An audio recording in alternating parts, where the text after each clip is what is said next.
Assalamualaikum warahmatullahi wabarakatuh. Alhamdulillahirrahmanirrahim. Wabihi nasta'in wala umurud dunya waddin. Wassalatu wassalamu ala ashrafil anbiya'i wal mursalin wa ala alihi washabihi ajmain. Qala Allah ta'ala fil Qur'anil Karim, a'udzu billahi minasyaitonir rajim. Bismillahirrahmanirrahim.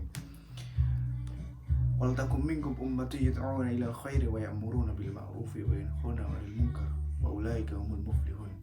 Waqala hadisun Rasulullah sallallahu alaihi wasallam yaqul man ra'a minkum munkaran falyughayyirhu bi yadihi fa illam yastati' fa bi lisanihi wa illam yastati' fa bi qalbihi wa dzalika adhaful iman. Amma ba'du. Baik, selamat malam teman-teman yang saya cintai dan yang saya hormati. Perkenalkan, nama saya Gista Asfar dengan NIM 430302329. Di sini saya akan menyampaikan terkait tugas yang diberikan oleh dosen saya, yaitu beliau Pak Agus Hermawan. Beliau adalah dosen saya yang berasal dari Kudus yang mengajar mata kuliah retorika dakwah. Oke teman-teman, di sini saya akan mereview sebuah buku ya. Buku yang mana buku ini sangat menurut saya itu menarik sekali. Jadi nih teman-teman, buku ini berjudul tentang retorika dakwah, yang mana buku ini diterbitkan oleh Yayasan Haji Kartini, dan buku ini ditulis oleh Bapak dosen saya. Beliau adalah Pak Agus Hermawan, SPDI MA, yang lahir pada 22 Agustus 1978. Beliau menulis buku ini dan sudah ada. Bila teman-teman yang yang ingin membeli buku ini, nanti bisa menghubungi saya. Bisa ada di link di bawah nanti, yang di akhir video nanti akan saya sertakan. Oke, langsung saja kita akan membahas di sini. Di sini di retorika dakwah ini terdapat beberapa bab, yang mana bab itu mengajarkan tentang beretorika. Jadi di sini terdapat 12 bab ya, sudah kelihatan. Di sini 12 bab. Yang pertama ada bab tentunya saja terkait pengertian, fungsi, tujuan, urgensi dakwah, lalu ada ayat-ayat dakwah, lalu ada bentuk, metode, kecemasan, dan lain-lain. Jadi di bab pertama itu teman-teman nanti bisa mengetahui tentang pengertian apa sih itu pengertian retorika, apa sih itu pengertian dakwah. Itu nanti teman-teman bakal mengetahui di sini. Di sini sudah tertera nih. Retorika berasal dari bahasa Yunani retor ya, atau dalam bahasa Inggrisnya orator, yang berarti kemahiran itu dalam berbicara di depan umum. Di sini terdapat berbagai dari pernyataan para tokoh-tokoh yang menyatakan terkait retorika itu siapa saja gitu. Lalu yang kedua itu ada ayat-ayat Al-Quran teman-teman ya. Di sini ada ayat-ayat Al-Quran. Jadi menurut saya buku ini sangat lengkap sekali ya terkait buku ini, karena di sini sudah ada ayat-ayat Al-Quran dan hadis tentang dakwah. Jadi ada beberapa ayat Al-Quran yang menganjurkan kita untuk berdakwah. Ya, seperti yang saya disampaikan tadi waktu mukadimah, yaitu dari surat Al-Imran ayat 104 yang berbunyi wal takum minkum ummatun yad'una ilal khair wa ya'muruna bil ma'rufi wa yanhauna 'anil munkar wa ulaika humul muflihun. Itu adalah yang berartikan bahwasanya hendaklah dari segolongan umatmu untuk menyuruh kepada kebaikan, yaitu menyeru kepada yang ma'ruf dan mencegah yang munkar, dan itulah adalah orang-orang yang beruntung. Itu adalah satu dari ayat Al-Quran yang mana itu adalah tuntunan kita bagi seorang muslim untuk menjalankan yang namanya berdakwah gitu.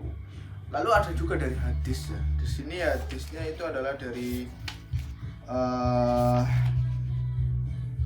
Rasulullah itu pernah bersabda, yaitu tentang man ra'a minkum munkaran falyughayyirhu bi yadihi fa illam yastati' fa bi lisanihi wa illam yastati' fa bi qalbihi wa dzalika adhaful iman. Itu adalah salah satu hadis ya dari cara kita untuk memulai dalam berdakwah. Lalu di bab 3 teman-teman dapat mengetahui tentang bentuk-bentuk berdakwah ya. Jadi bentuk-bentuk berdakwah ini terdapat syarat, ada bentuk dakwah, syarat, dan etika dakwah. Jadi teman-teman dapat mengetahui bagaimana sih kita cara mendakwakan seorang gitu. Teman-teman di sini di halaman di lembaran berapa ya ini ya? Ini nanti teman-teman bisa membuka. Di sini terdapat bentuk-bentuk dakwah. Jadi di sini terdapat dakwah bilisan, itu yang mana kita dakwah menggunakan lisan, menggunakan nasihat, menyampaikan secara luas, secara halus kepada masyarakat atau kepada orang-orang yang mereka jauh dari jalan yang lurus gitu.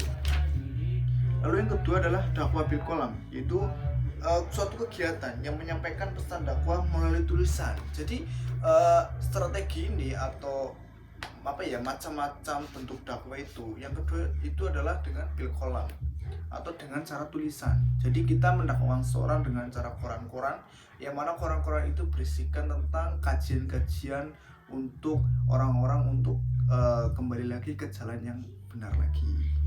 Lalu yang kedua adalah dakwah bil hal, yaitu bentuk ajakan kepada Islam dalam bentuk amal kerja, yaitu amal kerja yang baik yang sifatnya itu seperti mendirikan lembaga pendidikan Islam. Jadi kita mendirikan sebuah sekolahan atau mendirikan sebuah panti asuhan yang nantinya di situ mereka dapat belajar, dapat menimba ilmu yang mereka dapatkan di situ gitu. Lalu di sini juga terdapat itu teman-teman, ada syarat berdakwah, lalu juga etika berdakwah itu caranya bagaimana, itu teman-teman bisa mengetahui di sini gitu. Lalu di sini di bab di bab 4 itu terdapat metode dan strategi dakwah. Jadi teman-teman dapat mengetahui bagaimana sih cara metode kita berdakwah di masyarakat gitu. Jadi berbanyak sekali ya metode yang dapat kita sampaikan dalam berdakwah. Contohnya ya kita berdakwah dengan menggunakan cara berpidato atau dengan cara berceramah di hadapan umum. Nah, menurut saya itu dengan cara kalian berpidato itu memang lebih mudah. Itu lebih mudah dipahami. Alangkah baiknya teman-teman ketika ingin berdakwah itu harus mengetahui yang namanya psikologis dari masyarakat sekitar. Karena kan yang namanya berdakwah itu kita nggak semuanya itu dapat langsung masuk ke telinga seorang makmum.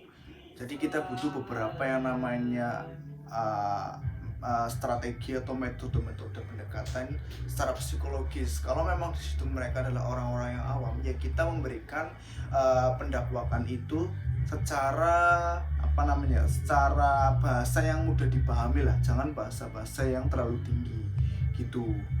Ya gitu, itu merupakan dengan metode dengan ceramah. Ada pula dengan metode dengan secara diskusi, atau itu kita membuat diskusi atau membuat forum yang mana kita mengadukan argumen kita mengambil dari sumber kita, terutama itu Al-Quran dan Al-Hadis gitu. Lalu di bab 5 itu adalah ada yang namanya kecemasan dalam berkomunikasi. Lalu ada bab 6 yaitu aspek verbal dan non-verbal dalam komunikasi.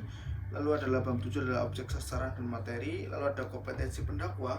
Lalu ada langkah persiapan dakwah. Dan juga ada di bab 10, 11 itu adalah biografi komitmen tokoh-tokoh klasik dan juga tokoh-tokoh dakwah dalam era modern ini. Dan juga di bab 12 ini ada tata cara khutbah untuk khutbah Idul Fitri ataupun Idul Adha.